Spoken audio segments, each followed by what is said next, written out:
OBC आणि VJNT समाजाचे OBC नेते दीपक बोराडे यांना जालना लोकसभेची उमेदवारी जाहीर झाली।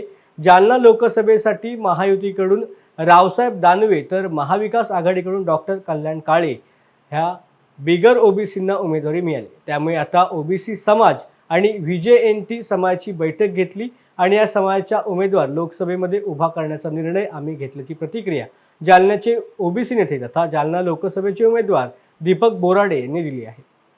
ओबीसी समन्वय समिती जालना जिल्ह्याची या महाराष्ट्र राज्यातील मागील 5-6 वर्षापासूनची एकमेव समिती जी ताकदीनं ओबीसींच्या प्रश्नावर भांडते काम करते आणि या समितीनं असं ठरवलं होतं की या लोकसभेमध्ये आपला उमेदवार असावा।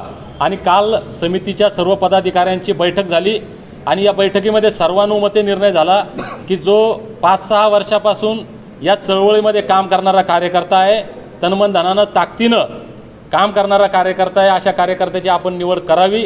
आणि सर्वानुमते ठरलं की दीपक बोराडे ही जालन्याची लोकसभा संबंध जालना जिल्हा ओबीसी समाजाच्या वतीनं लढतील।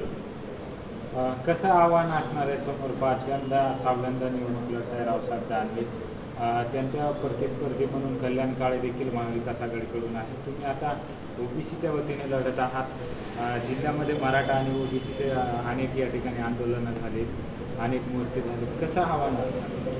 नाही, आव्हान काय फार सोपं आहे, तुम्हाला सांगतो।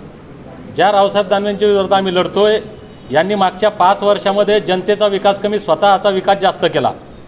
तुम्ही जर पाहिलं, ज्या गावातून तालुक्यातून ते येतात त्या ठिकाणी MIDC नाही, रस्ते नाहीत, तुमचं दवाखाने नाहीत, एक शाळा नाही, कॉलेज मोठं इंजिनिअरिंग कॉलेज नाही, मेडिकल कॉलेज नाही, कसलाच विकास नाही केला।